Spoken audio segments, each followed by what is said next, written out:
108 திவ்ய தேசங்களில் அஷ்டபுஜங்களை கொண்டு அமைந்துள்ள அஷ்டபுஜ பெருமாள் கோவிலின் பிரம்மோற்சவ விழா. கருட சேவை வாகனத்தில் பெருமாள் சேவை சாதித்தார். 108 திவ்ய தேசங்களில் ஒன்றாக விளங்கும் காஞ்சிபுரம் அஷ்டபுஜ பெருமாள் கோவில் 8 கரங்களை கொண்ட ஒரே திவ்ய தேச கோவில் கருதப்படுகிறது. மேலும் தொண்டை நாட்டில் உள்ள பெருமாள் கோவில்களில் பரமத பதவாசல் அமைந்துள்ள ஒரே கோவிலாக இந்த அஷ்டபுஜ பெருமாள் கோவில் விளங்குகிறது. இக்கோவிலின் பிரம்மோற்சவத்தின் 3ஆம் நாள் விழாவை முன்னிட்டு அஷ்டபுஜ பெருமாள் கருட சேவை வாகனத்தில் எழுந்தருளி சேவை சாதித்தார். வெளிர் பச்சை நிற பட்டாடை உடுத்தி திருவாபரணங்கள் சூடி தொப்பார கொண்டை அணிந்து பல வண்ண மலர் மாலைகள் தொடுத்து கருட சேவை வாகனத்தில் அஷ்டபுஜ பெருமாள் காட்சியளித்தார்.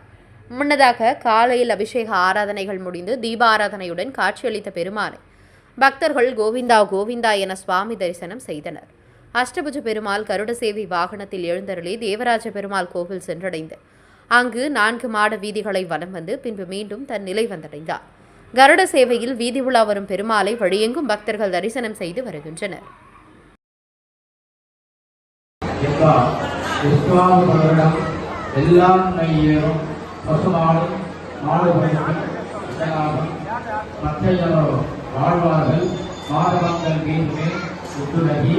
அனல் மழை உண்டு நாயகங்களும் பலன் இஸ்லாமிடம் விவசாயம் செழிக்கும் பசுக்கள் நாளை மாடுகின்ற கால்நடைகள் அதிகரிக்கும் நாட்டு மக்கள் சுகமாக வாழ்வார்கள். நாடு முழுவதும் தர்ம கல்யாண காரியங்கள் தமக்கு நடைபெறும். நாடு முழுவதும் நல்ல மழை பொழிந்து சுபிட்சம் உண்டாகும். இஸ்லாமுடைய நவநாயகர்களும் வளர்ந்ததும் ராஜா சூரியன் நல்ல ஆட்சி நல்ல விதமாக நடக்கும்.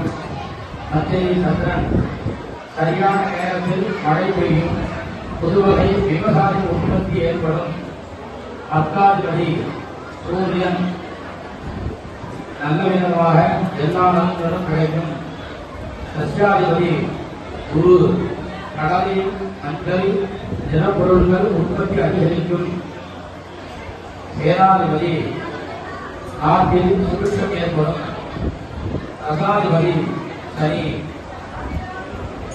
கசப்பு பெயர்கள் அதிகம் உண்டாகும். தானியாதிபதி செவ்வாய் மழை பெய்யும். அதிக சம்பந்தமான தொழில்கள் அதிகரிக்கும். மேகாதிபதி சூரியன் உணவு நல்ல விதமாக ஏற்படும். விலைவாசிகள் சமமாக இருக்கும். ஈரசாதிபதி புதன் நல்ல வியாபாரம் அதிகரிக்கும். பச்சை நிற பயிர்கள் அதிகம் விளையும். சுகம் சுகம் சுகம்.